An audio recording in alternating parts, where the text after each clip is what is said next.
So some big news just dropped on the James Krause situation, and I feel like I've got to talk about it because I've got a feeling this is kind of going to be swept under the rug by a lot of the major media outlets like it has been. It has been posted about, it has been talked about, but it hasn't been put in the forefront like for everyone can see. The first thing I will say though is James Krause is obviously he's innocent until proven guilty. These are all claims. These are all speculations. These are not. It's not final, it's not done, it's not final yet, so I will just make that clear before I get into it. I will give my personal opinion on quite a few things that do happen in this article, because I will talk about it, obviously. I'm going to record it, we'll talk about the whole thing. I do quickly want to mention I've got a new camera, just testing it out for this video. It's going to be the camera I use for my PC, because obviously it doesn't have a camera like my laptop does, but let's just get straight into it. It's from ESPN, obviously a pretty legitimate source. You can see the link up the top as well. I will put it in the description too, but what has happened is James Krause is at the center of an ongoing betting scandal in the UFC, has acted as an agent for offshore bookmaking operation for years, multiple sources who placed bets with him told ESPN.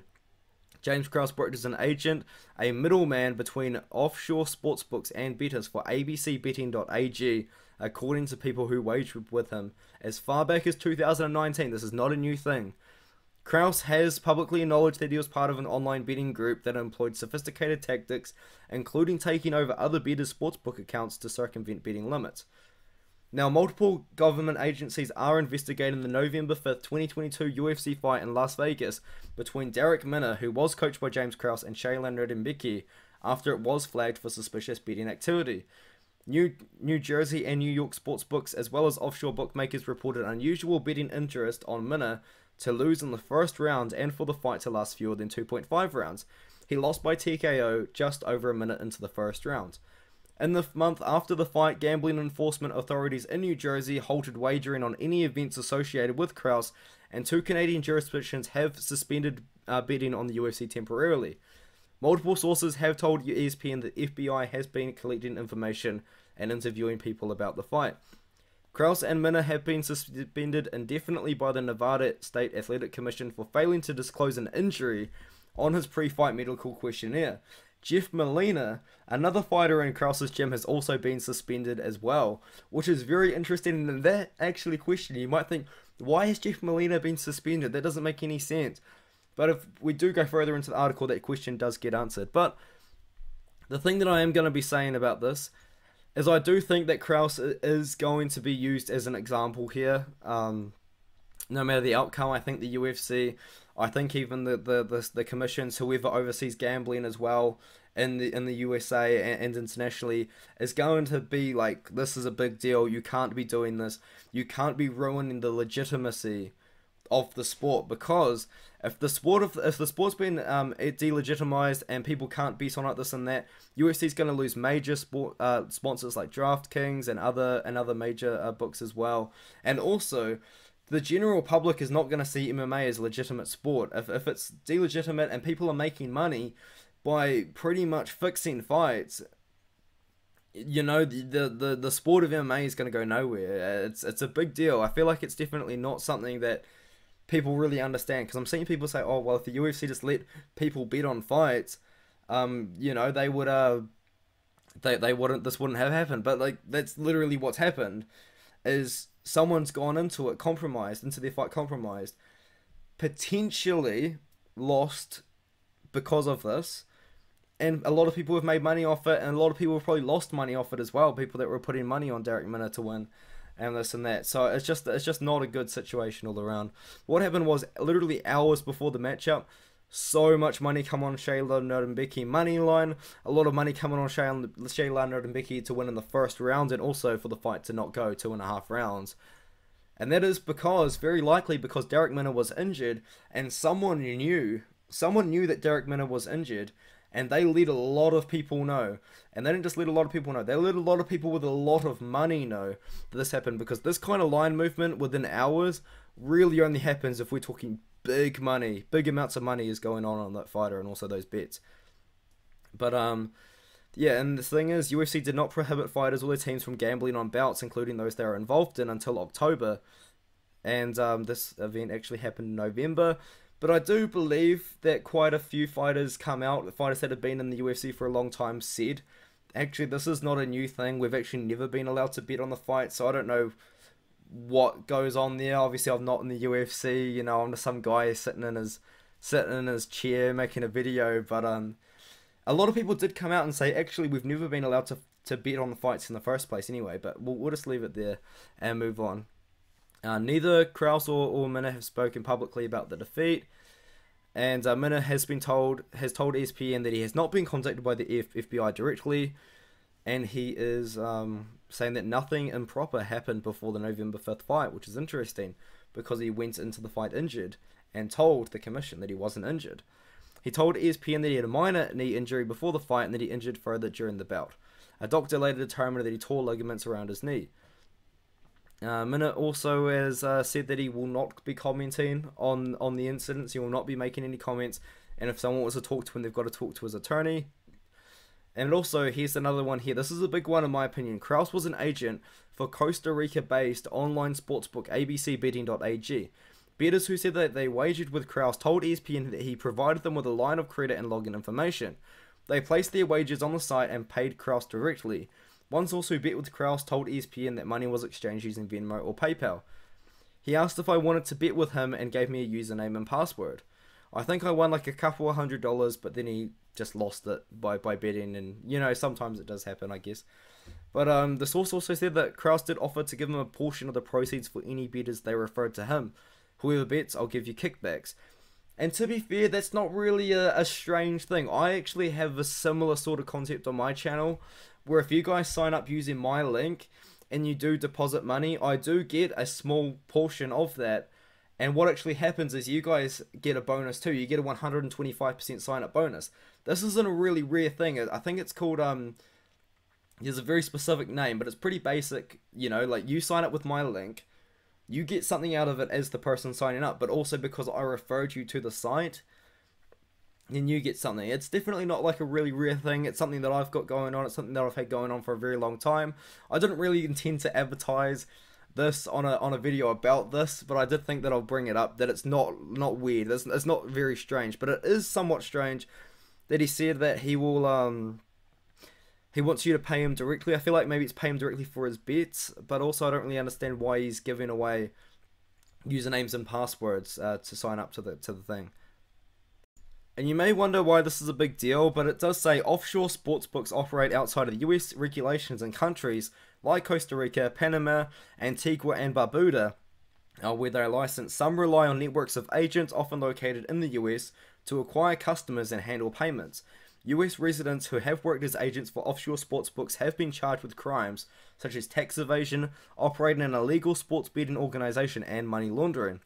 The Department of Justice has accused offshore sportsbooks that serve US bettors of violating the Wire Act, a federal statute that prohibits those engaged in the business of betting from knowingly transmitting wagering information across state lines. So, pretty much what this is saying, and this is a big deal. This is very important. So, he's Krause has been accused of working with an offshore sportsbook and operating outside of US regulations and betting with an offshore company, which is interesting. Is kind of what I've taken from that.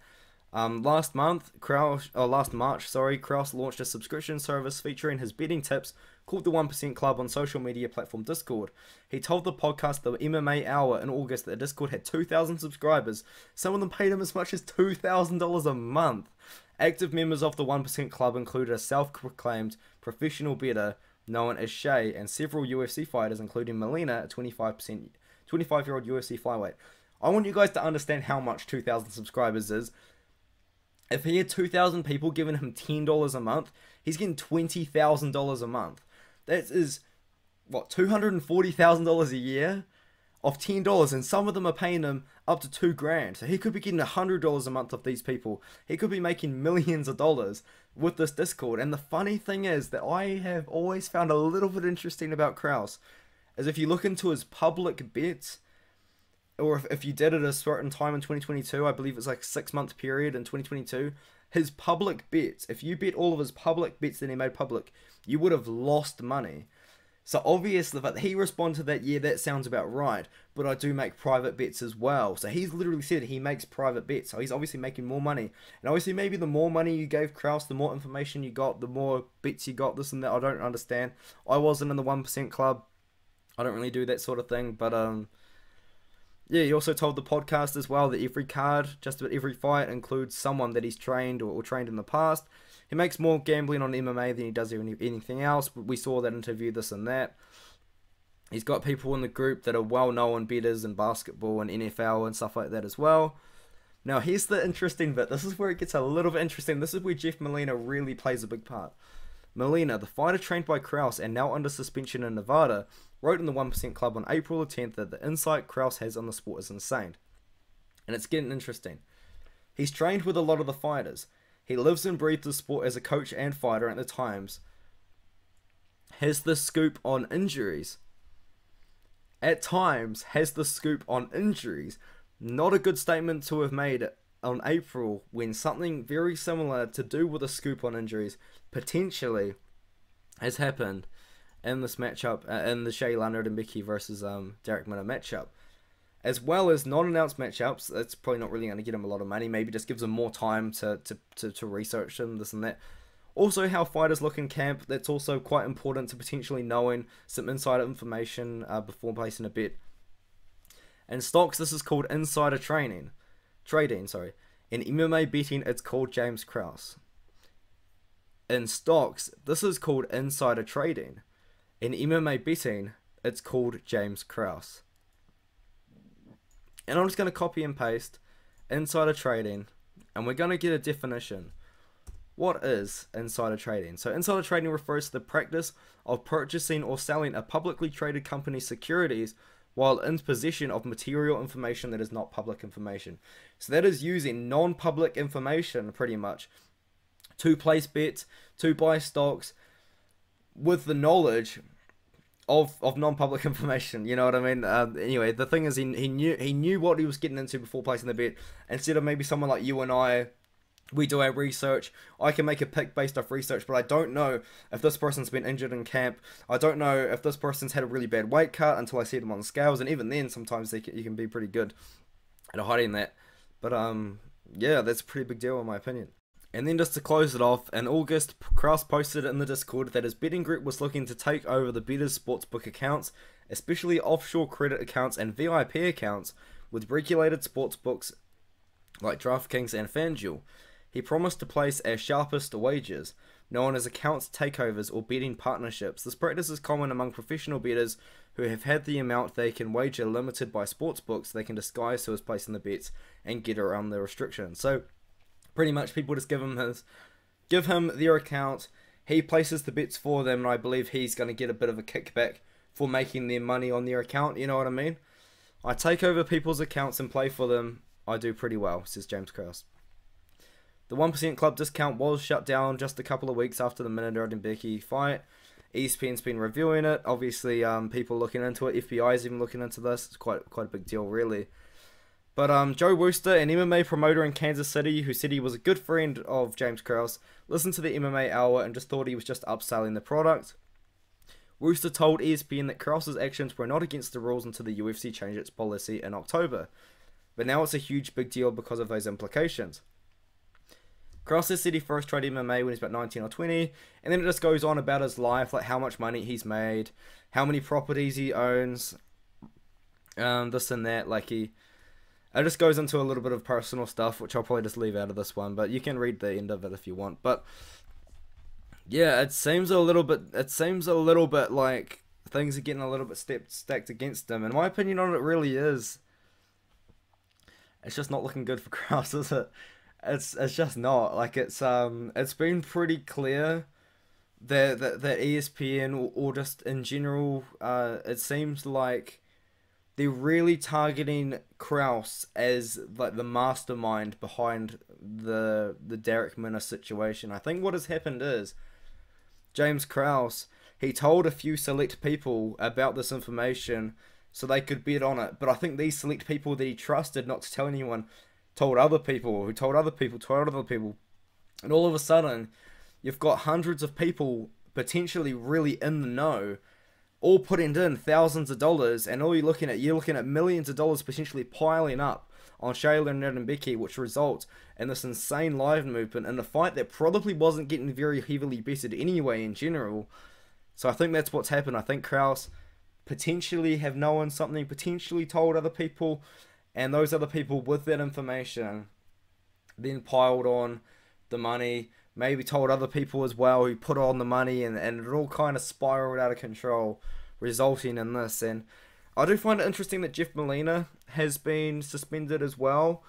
I don't necessarily know what he's done. He definitely would have had to have done something after October to be suspended, but it's obviously something they're looking into. Maybe they thought that he was pretty heavily involved. Maybe they're thinking that potentially he was telling Krause a little bit of information if he was going to other gyms to train, but instead of going to gyms to train, he was going to gyms to train and also scout other fighters, see if they're injured, and then maybe let Krause know. But that's obviously all speculation. It's not something that's been stated or anything like that, but it definitely doesn't look like Krause is looking good. And as I said in the intro, man, I think it's very important that no matter really what happens, is that an example does get made at some point about this fight, because it just really does delegitimize the sport. You know, like, we really don't want people fighting and then purposely losing so they can make a financial gain. It really just ruins the integrity of the sport. It ruins the integrity of world champions. It ruins the integrity. It almost ruins the purpose of training ridiculously hard for a fight, and then you just find out after the fight, oh, well, they just lost on purpose to benefit their friends and their betting partners and this and that. Like, it's just not that good. And even then, if this become a big thing, people started getting in the know, throwing up lots and lots of money on these events that they know someone's injured. They know this is wrong with this person. They know this person has no chance because of this. You know what I mean? And then it just ruins everything. And then also, like, DraftKings would never sponsor the UFC. A lot of sponsors would back out of the UFC. UFC wouldn't have the financial backing they've got, which you might be like, oh, well, that's a good thing. I don't like the UFC.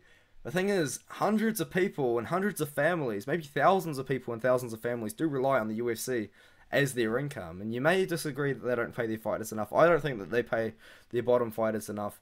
But I do understand what the UFC does with their money, and I do think it's quite worth noting that UFC is a very, very profitable company, whereas a lot of MMA promotions are not.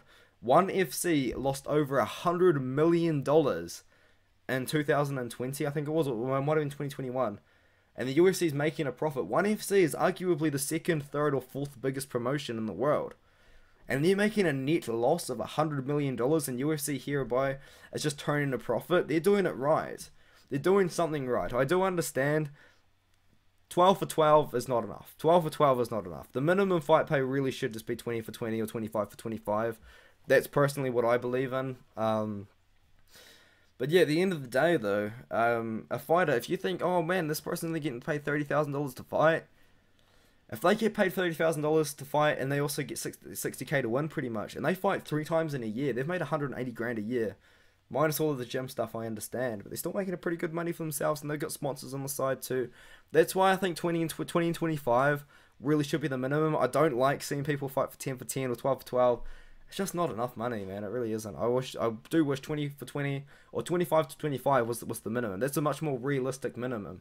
You know what I mean? Because they are professional athletes at the end of the day, and they do deserve good pay. But that's where I'll leave it there. I don't know why I got into fighter pay over this, but I guess it is just something that people bring up alongside this in the UFC all the time. But yeah, I just think that it's just really important that an example does get made out of this whole situation. And I understand this is a long video, but I'm pretty passionate about the situation. I've got a pretty strong stance about it. Not something that I do have a very strong stance about this. I do feel the way I feel in the situation. I really do think an example needs to be made. Depending on, no matter really what happens, I think people need to know that this just isn't it's not gonna fly. It's not gonna fly under the UFC. You know what I mean? You can't do this. And yeah, I think it's a good thing that something's been done about this, and so we don't have the same situation happen again, because a lot of people probably lost money betting on Derek Minner. They might have seen Derek Minner as the plus 250, plus 300 underdog, and they might be like, oh man, Derek Minner at plus 300, I don't believe in that. I don't think that. So they put on $50. They might have put on $100. You don't know. And a lot of people might have done that, and it's like people are losing money because of disingenuine people knowing things about the fight to try and make themselves money. You know what I mean? It's like it's just a thing like that. It's just not on. It's just not right. You know, it don't sit well with me. I'll leave you there. Thank you so much for watching the video. If you made it this far, I really do appreciate it. If you made it this far and you haven't subscribed yet, please do subscribe. I make videos every day, or I try to anyway. I think the work rate might slow down or speed up depending, because I'm going to be full-time studying this year. I'm working full-time right now, which is why the videos are kind of far and few between, but I was sick the last week, which is why I've uploaded like 30 videos in a week or something crazy. But yeah, I'll see you in the next one. Thank you so much for watching if you made it this far. I appreciate it.